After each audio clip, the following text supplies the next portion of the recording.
Hey all, it's Burns Tricks. I wanted to do a new video on medallions. 5 months ago I made a video about medallions and gave you my thoughts. Well, since then my thoughts have changed a bit, so I wanted to give you my new thoughts. My initial thoughts were that unless you were spending a lot of money or really high level building your medallions, they didn't make that big of a difference. And to a large degree that's true. If you're brand new if you're brand new to the game, you're not going to have many of the resources to buy medallions to build them up. Medallions aren't going to change your character by themselves alone. They must be leveled up. You need to find the stats that work with them, and those take resources. But a little bit of leveling and the right stats can make a difference from the beginning.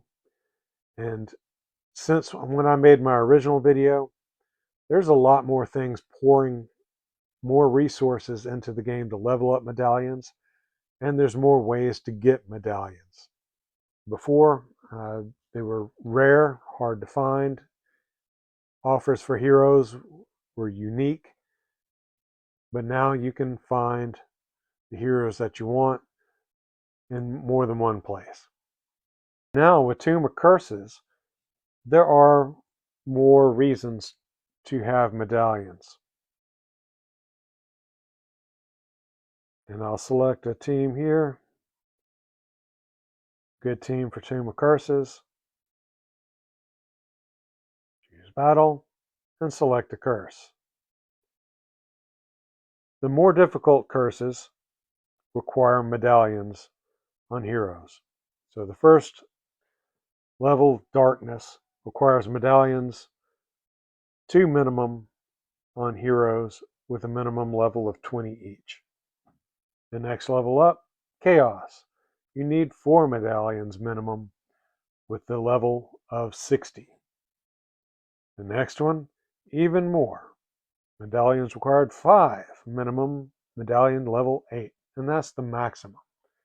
I've got one hero that would meet that requirement. I don't have a whole team. But with this, I can choose Chaos because I can meet those requirements and gain better rewards if I can pass the node.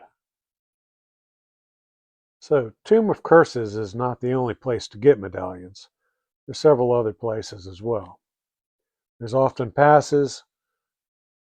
Currently, there's not one on for me to show you, but you can find passes up in the top left.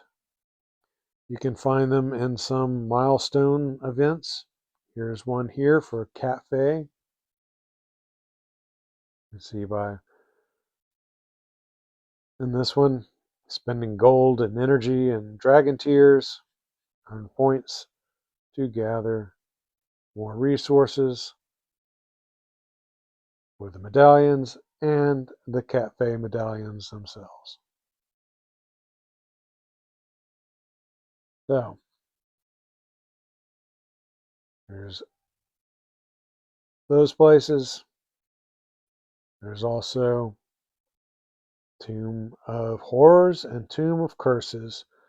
You'll find medallions for the rubies. Now, rubies are only found in the Tomb of Curses. And you can find some of the more rare medallions here, such as Corvus. These 5,000 rubies. Flame and Halus, not quite as rare, and they're 3,000. So you can spend those currencies here to get those medallions. If you've got just Tomb of Horror diamonds,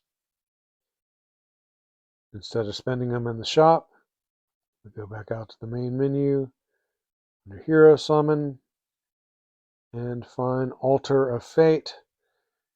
You can spend diamonds and randomly get, dun dun dun, what do we get? We can get some medallions. Everybody wants Soothsayer, right? I don't hear anybody laughing. Impus is a good call there. So I did get some medallions for Tomb of Horrors. Tomb of Horrors, let's see. I have to look it up. A whole run on Tomb of Horrors will give you 1,500 diamonds. So in here you can see that you do need 5,000 to be able to open up a medallion. So a few runs of a Tomb of Horrors will get you a medallion. If you're not able to run all the way through Tomb of Horrors, don't worry. Eventually you'll get there. That's more about building even powered squads. It's based on the top 5 heroes combined total power. So if your heroes are out of whack with power, that'll make Tomb of Horrors more difficult for you. Going into heroes, here's our Soothsayer. She's got a medallion on her already. And she's got something called an Echo, which is basically a duplicate medallion.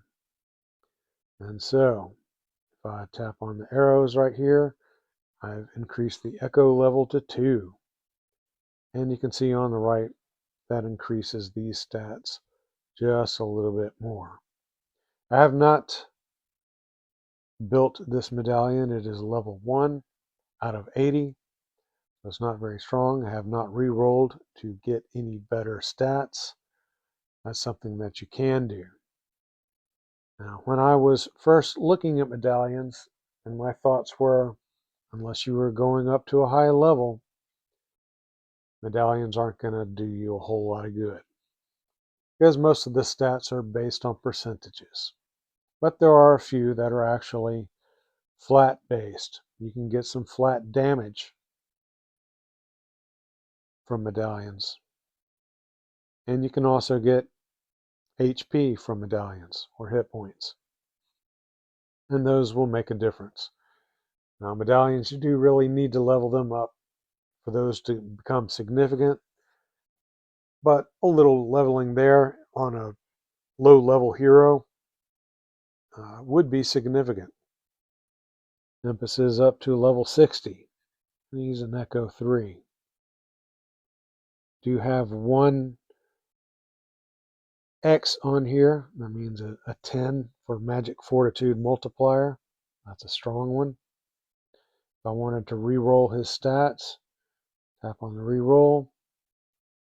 You can see my current stats on the left, the new stats on the right. And I can spend Dragon Tears 1,000 for each re-roll. You can see it'll refresh the new stats. This doesn't actually change anything until I say apply the new stats. And you can see here the hit points, stat level 7 in purple, the flat rate. And of course this is level 60. If this were a low level hero, that'd be a lot of hit points for a low level hero. Okay, Schnee and his medallions are fairly easy to get. But if you look at his stats, at the level I've got him at, level 80, with gear 11, he's got under 4 million stats. Or 1 million stats, hit points. But if I added another million hit points to him, that's significant compared to what he already has. Or even if he were a much lower level, then that could be twice as much or far more than what he has. As an example, look at Super Roland here. Where did that go? Roland. 311,000. If I added a million to him, that's a huge increase. Way more than 300%. For more experienced players, building out the medallions on some of your most used teams can make a difference. Now, in the scheme of things, you're going to find equipment that's going to make a bigger difference on a hero. with levels all the way up to 100. That's going to make a difference. The arcane stars maxed out will make a difference. And then I think medallions after, of course, awakenings. Awakenings are huge. But medallions do make a difference, but they're not game changing. They're more important than I first believed after seeing how they've worked their way through the game. Several players are being able to make a stand in arena and in tournament with some key teams that stick out. In my case right here, I've got a Chaos team that's difficult to beat, and this Sid medallion is the key behind it. But I do have equipment level 15 and all awakenings. So he's already a tough opponent. But on top of that, this medallion makes it tougher. So when I'm facing similar teams, I've got an edge. But if they've got a stat like mine, a lot of times it can turn into a stalemate. So I do recommend saving your resources, spending them wisely for medallions. You'll find that you're getting a lot of random medallions. Don't worry about building all those up if you're a new player. Think of the teams that you want to build the medallions on top of them. You get a Schnee, and you've got an Echo 3 on Schnee. You can make that Schnee pretty strong, but that's just a waste of resources by the time you've got some teams that could really use them. Dragon scales are really valuable.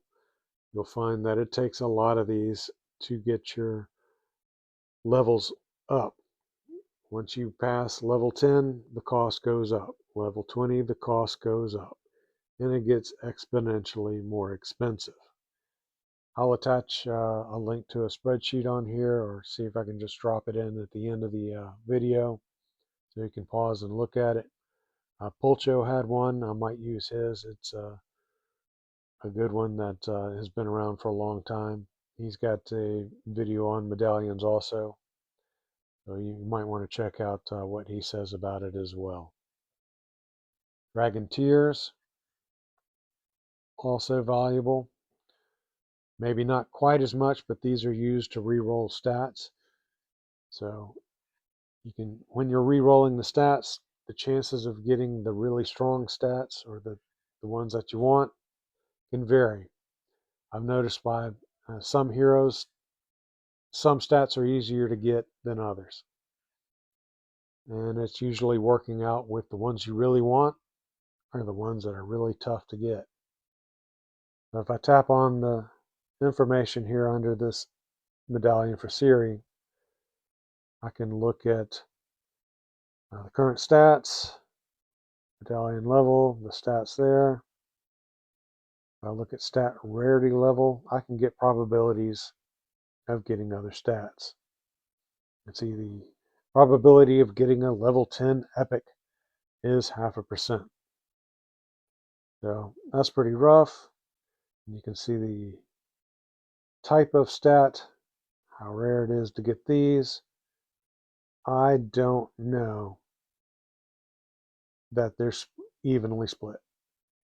It just doesn't seem that way to me. Maybe I'm wrong.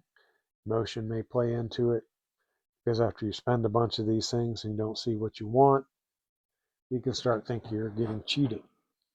And I tend to do that myself sometimes. You'll also find that while you might have one good stat in the first slot, the next roll you've got another good one, but it's also in the first slot. So you've got to choose between which one you want to take that first slot. You can lock stats using the Dragon Claws. First one will cost you 5. I want to lock that out and just use take the new stats over from the right, from the bottom 2. That'll cost me 100 claws. If I want to just take one of those, then I've got to lock 3 stats and that's going to cost me more claws than I have. So, when you need more claws, you need Santa Claus. And it would be nice if Santa Claus comes this year with a lot of claws. And I will not put a comedy clause in my contract because I am not that funny. Not everybody's going to medallion yet, but they are opening more and more heroes. Forever Ad. Now, he doesn't need a medallion. He is so powerful. All right. Thanks for watching. Please like and subscribe. And check out Drevrad when he shows up on your YouTube.